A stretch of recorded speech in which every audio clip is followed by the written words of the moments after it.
Assalamualaikum warahmatullahi taala wabarakatuh dan salam sejahtera, bertemu kembali dalam channel Cikgu Jumrah. Okey, baik. Jadi hari ini saya ada berita baik untuk dikongsikan. Jadi, nak tahu berita baik tu apa? Tunggu selepas ini.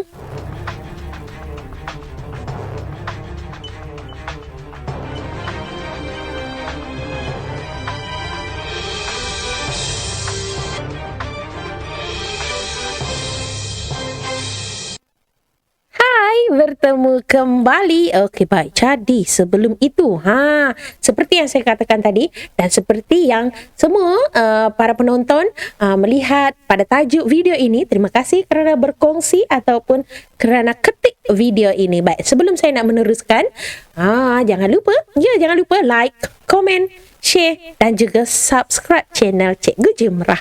Terima kasih. Okey, baik. Jadi hari ini seperti yang saya beritahu di awal tadi, sebenarnya apa berita baik yang saya nak bagi tahu tu? Kalau perhatikan, cikgu-cikgu cepat-cepat pergi sekarang ni tengok Telegram cikgu-cikgu tu, ataupun siapa-siapalah, bukan cikgu sahaja, para penonton semua, para pengguna, para subscriber saya tu boleh lihat dekat aplikasi Telegram anda semua baru je telah launching, Telegram launching untuk version 8.0 ini. Ingat tak sebelum ini perkongsian saya ada memberitahu untuk video call ataupun macam kita nak buat presentation ataupun mengajar menggunakan PDPR sekarang ini menggunakan Telegram ini.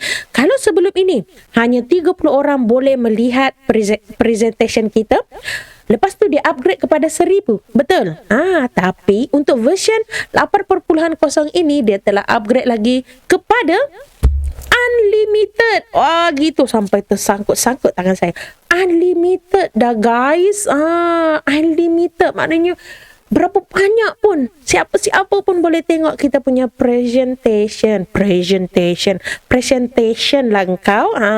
Jadi untuk seperti mana yang kita sedia maklum, Telegram ni 8 tahun yang dulu dibina. Jadi dia akan menggunakan macam live stream jugalah kiranya. So unlimited. Okay. Baik, jadi sempena apa? Sempena untuk penginstalan ataupun versi yang terbaru ini, Cikgu Jumrah ingin kongsikan bagaimana kita nak membina kuis dalam Telegram.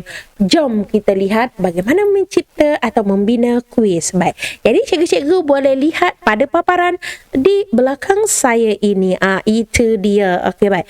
Jadi, okey. Nampak ni, sebenarnya saya tengah chatting-chatting dengan murid saya. So, okey, cikgu-cikgu perasan tak sebelum ini saya ada pernah kongsikan, saya dekat saya punya folder saya ini, dalam folder saya ni ada My Telebot Booth. Okey, jadi saya, kalau cikgu-cikgu nak tahu macam mana nak membina ataupun mencipta folder-folder ini, tunggu tutorial ataupun lihat tutorial saya yang sebelum ini. Cari je di channel Cikgu Jumrah. Sebab tu tak rugi tekan butang subscribe kan. Okey, baik. Jadi, macam mana kita nak bina kuis tu? Pergi je dekat bahagian search ini. Okey, saya berikan paparan yang lebih besar sedikit. Okey, baik. Pergi je dekat bahagian search ini. Nampak ni? Okey. Bahagian search ini. Pergi bahagian search. Okey. Saya tunjukkan. Pergi cari kuis ataupun type je kuis. Sampailah keluar dapat quizboard ni. Okey, baik. Ini macam saya, sebab saya dah save dah. Saya dah save dah yang ini sebagai salah satu intipati ataupun kandungan dalam folder saya ni, iaitu My Telebot. Okay, dalam Telebot saya ni ada banyak dah lah yang saya biasa guna dan saya suka gunalah. Okey, so macam mana bila dah cari dah quizboard tu? Okey. Cikgu perhatikan dekat bahagian bawah ini yang ada tanda palang itu ataupun sengkang itu. Okey, ada tanda palang itu, sengkang itu. Banyaknya sengkang itu, palang itu lagi. Ataupun cikgu type dia terus, pun boleh, dia akan keluar. Itu kita panggil sebagai command. Okey, ataupun kita memberikan arahan. Okey, baik. Jadi kalau saya lebih pilih yang tekan ini dan kita carilah pilihan apa yang kita nak booth kita ni buat kerja. Okey, macam saya, dia kata saya nak new quiz. Saya buatlah quiz baru. Gitu. Okay. Let's create a new quiz. First, send me the title. Kita pilihlah. Contoh hari itu kita nak bagi quiz apa. Kita tulislah. Quiz Quiz tambah. Contoh. Kemudian hantar.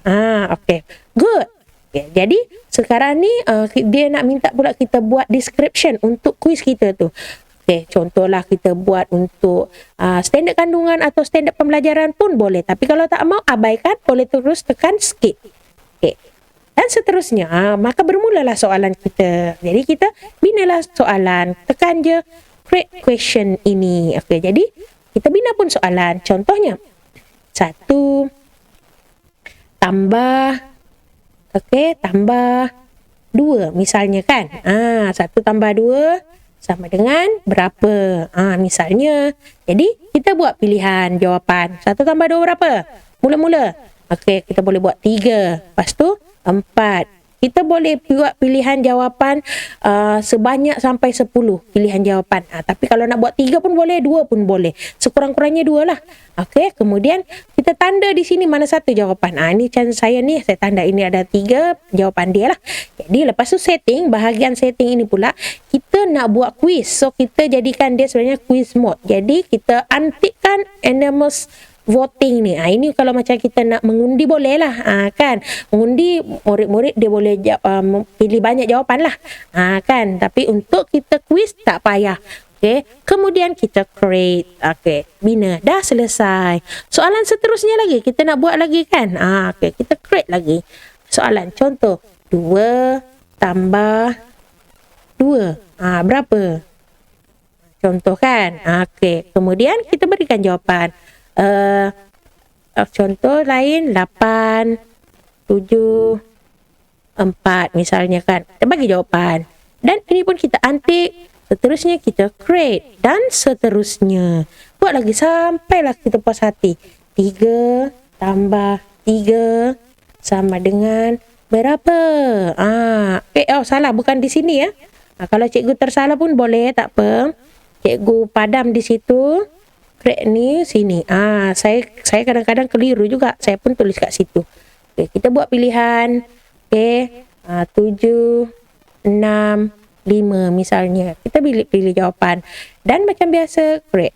Okay, bila dah selesai dah semua, kita buat quiz.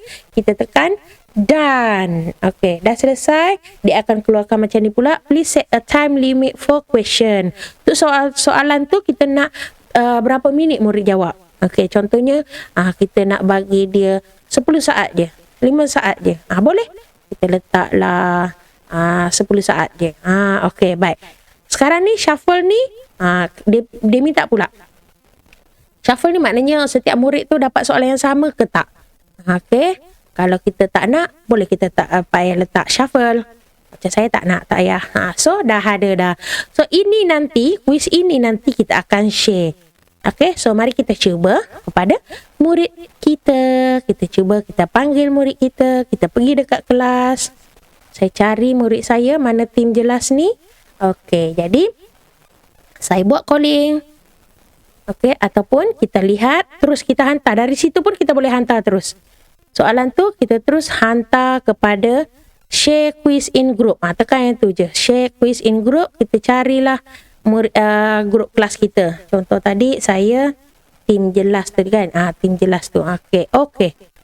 Jadi murid terus akan dapat nampak ni. Dan kita akan minta murid tekan I'm ready. Okay, I'm ready. Jadi murid akan tekan. Kita minta dia ready.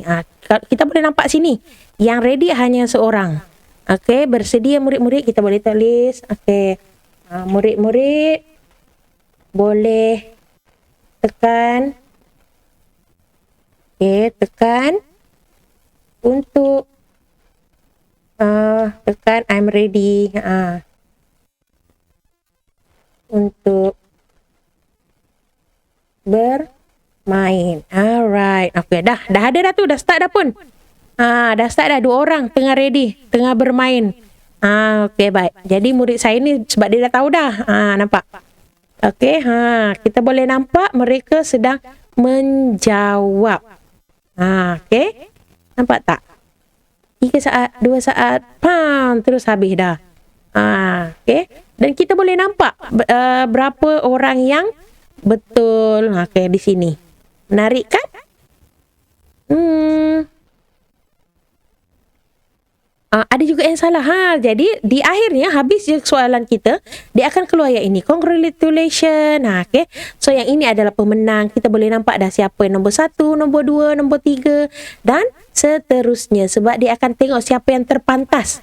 Rasanya itu sahaja. Sekian saja untuk perkongsian saya pada kali ini. Semoga perkongsian ini sangat berguna dan bermanfaat untuk semua. Dan jangan lupa kongsikan kepada semua guru kita ataupun semua rakan-rakan yang rasa memerlukan perkongsian saya ini. Rasanya itu saja. Kita berjumpa di lain tutorial. Bye. Assalamualaikum.